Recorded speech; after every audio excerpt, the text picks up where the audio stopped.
If you wonder what difference educational attainment makes in a state's economy and income of its people, new national reports make it clear it makes a big difference. This is Mark Tallman with the Kansas Association of School Boards. Here's the top information from a number of new national reports on economic outcome and educational achievement. States with the higher percentage of population completing each educational benchmark have on average higher income for their residents.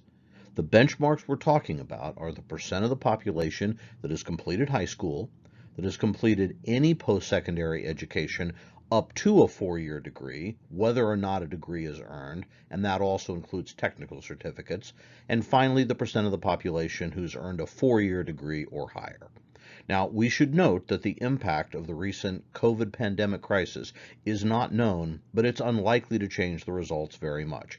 The latest unemployment data, for example, show that job losses have been pretty similar across all income levels, resulting in unemployment, but that's not likely to change the relationship of income levels. Finally, we should note that the goal of increasing high school graduation and post-secondary attainment are key goals of the State Board of Education's Kansans Can vision and its school redesign project. The most recent report we have is the 2019 Per Capita Personal Income for All States report from the U.S. Bureau of Economic Analysis. Personal income is the total income of all people living in a state from all sources. So that includes all salaries, wages, farm and business income, other investments and capital gains, government payments, and any other source. Just think of it as all of the income received from any place by the people living in a state. Per capita income divides that total income by the total population of the state. Therefore, it produces sort of an average income of everyone living in the state. We'll compare that with educational attainment for 2018, which is the most recent year data is available from the U.S. Census Bureau. KASB wanted to do a statistical correlation between these two factors, educational attainment and personal income within the state. Now, if you remember from any statistics class or if you study this on your own, you know that you can develop a numerical statistical relationship that shows how closely related the movement of two variables are. In other words, a perfect positive relationship or correlation would be 1.0, a kind of one-to-one relationship that is one factor goes up, the other factor goes up as well. On the other hand, a negative 1.0 is exactly the opposite. As one factor goes up, the other factor goes down.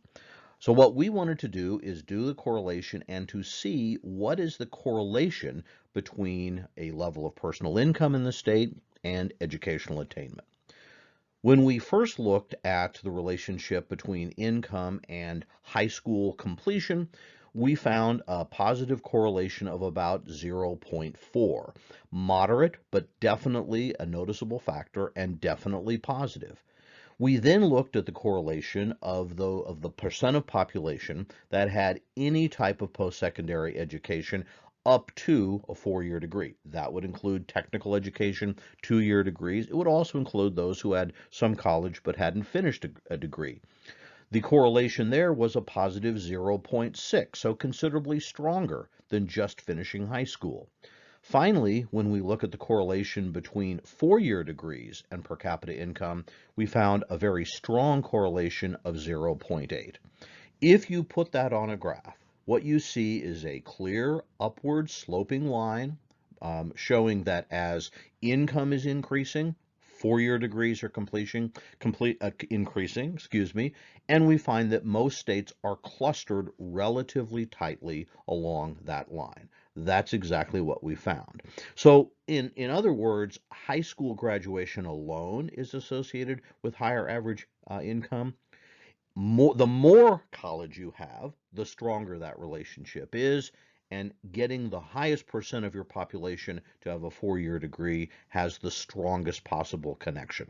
Now, it is always noted the correlation does not prove causation, but the stronger the factor is, certainly means it's something that ought to be very strongly considered. Another way of looking at this data is to rank states by educational attainment. And in this case, we're looking at those adults over 24 with a 4-year degree, and look at states in groups of 10 and compare again the difference between how high your educational attainment is and average per capita income. The top 10 states have an average per capita income of over $66,000 per year. The next average have an income of about $56,000, about $10,000 less. The third group averages about $52,000. The fourth 10 a little under $50,000, and the bottom 10 about $47,000 a year on average. The top 10 states all have at least 36% of residents with a 4-year degree. The bottom 10 have fewer than 27%. Kansas, by the way, is toward the lower end of the second 10, and essentially our per capita income is right about what you would expect based on our adult educational attainment for 4-year degrees. So far, we've been talking about per capita income for 2019, which is the most recent report available. But there are a couple of other measures of income that are available, and some people consider. They're available for 2018, so it's just a little bit more dated. One is household income. That's the income of all people 15 and older in the same housing unit, regardless of relationship, including single people living alone. So it's really just looking at who are living together over a certain age and how much income do you have, even if you're living alone. Family income is a little different. It's the income of only households with at least 2 persons who are related by birth, marriage, or adoption. So this means that median household income is higher than per capita income because it excludes children under 15. And median family income is higher than household income because it excludes single individuals. By the way, household and family income are provided by the U.S. Census Bureau, not the BEA. KASB wanted to look at one other factor, and that is differences in cost of living by state. To do that, we use something called the Regional Price Parity Index, which is developed by the Bureau of Economic Analysis.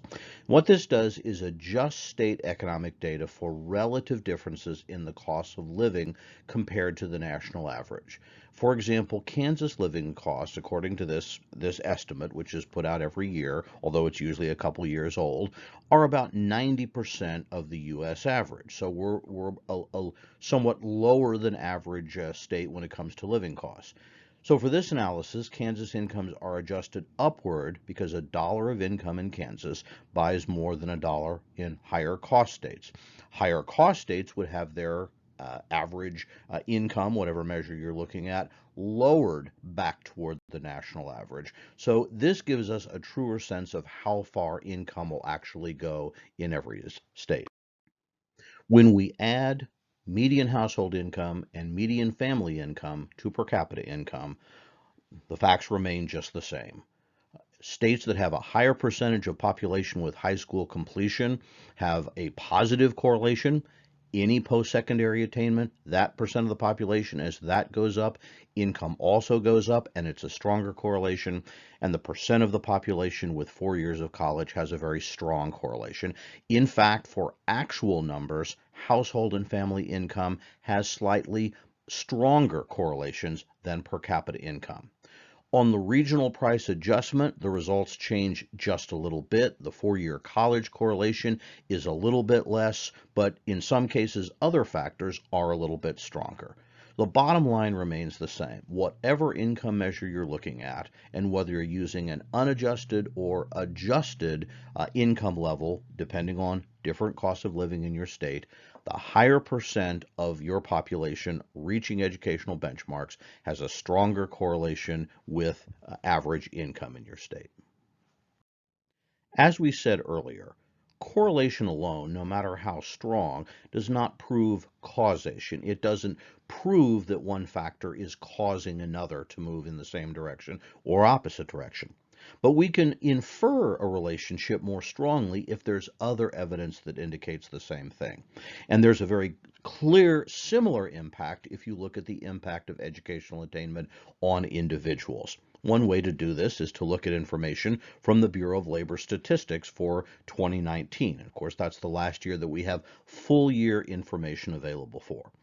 In 2019, the average unemployment rate was 3%. But for those with less than a high school diploma, it was 5.4%, approaching double that factor. At the other end of the spectrum, for those with a master's degree, professional degree, or doctorate degree, was all less than 2%. In fact, doctorate degree unemployment was only 1.1%. Same is true if you look at median earnings. For those who have work, how much was earned in a week? For all workers, it was a little under $1,000, $969. For those with less than a high school diploma, the average weekly wage was $592. For those with a high school diploma only, about $745, only 75% of the average. For each education level, those average income, weekly income figures increase up to a bachelor's degree, which moves ahead of the national average to 1,248, and at the highest level with doctorate or professional degrees, over $1,800 a week. So this indicates pretty clearly that on the individual level, as well as the state level, the higher level of education achieved, the more that you're going to make, the more likely you are to be employed. So where does Kansas fit into this picture? Well, we could rank all states by their educational attainment levels. Again, percent graduated from high school, percent with any post-secondary, percent with bachelor's degree. And what we find is that Kansas ranked 19th in high school completion, 15th in any post-secondary education attainment, and 18th in four-year degree completion or higher. If you average those together, that means Kansas would be 16th in the country, actually tied with the state of North Dakota at that level. Kansas ranked 25th in per capita income in 2019, 31st in median household income, and 27th in median family income, both from 2018. That would indicate Kansas somewhat underperforms in income based on educational rankings, but when adjusted for cost of living difference, Kansas ranks 18th in per capita income, 23rd in household income, and 20th in family income, much closer to educational rankings. In other words, on a chart, we would very clearly see that those states that are above Kansas in educational attainment tend to be above Kansas in income. Opposite, of course, is true, that those states that are below Kansas in educational attainment tend to be below Kansas on income measures. We can also look at how Kansas compares to states in our region. To do this, we use the federal designation of the Plain States, which are the two Dakotas in Minnesota, Nebraska and Iowa, Kansas and Missouri, and also added the bordering states of Kansas and Oklahoma. If we use that same ranking, the average of a state's ranking in high school completion, any post-secondary education, and four-year degrees, two states in this area are at the very top. Minnesota ranks first, Colorado second. They're also the states with the highest per capita income for 2019, $60,000 a year or higher. Then there's a group of states more toward the high middle. Nebraska at 12th, Kansas at 16th, North Dakota at 16th, Iowa at 23rd, South Dakota at 24th. All of these states are above $50,000 but below $60,000 a year in per capita income. Finally, there are two states in the region at the lower end, Missouri at 34th, Oklahoma at 41st. Both of these states are below $50,000 in per capita income in 2019. Finally, let's look at how educational attainment has changed in both Kansas and the rest of the country. Because after all, if educational attainment is such a powerful indicator, at least, of individual and state economic prosperity, income, and those factors, have we been making progress in this area? A way to look at this is to go back to 1990, where we've got comparable educational information.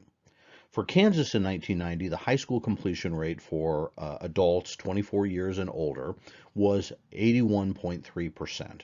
By 2018, that had increased to 19.9%, so over a 10% increase during that period of time.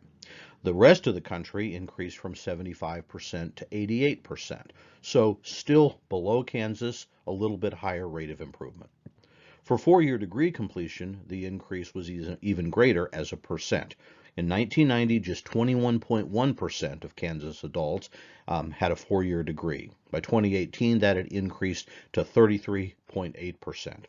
Nationally in 2019, the percent of four-year degree completion was 20.3. By 2018, it had increased to 32. So still below Kansas, increasing at just a slightly lower rate. Well, that's all for now on this topic. Thank you for your interest. If you've got questions, you can contact me at mtallman@kasb.org. You can also go to the KASB website, kasb.org, and by clicking on Advocacy, find the Tallman Education Report. You can find similar presentations on our KASB YouTube channel and KASB Live podcast, and you can follow me on Twitter at Tallman_Mark.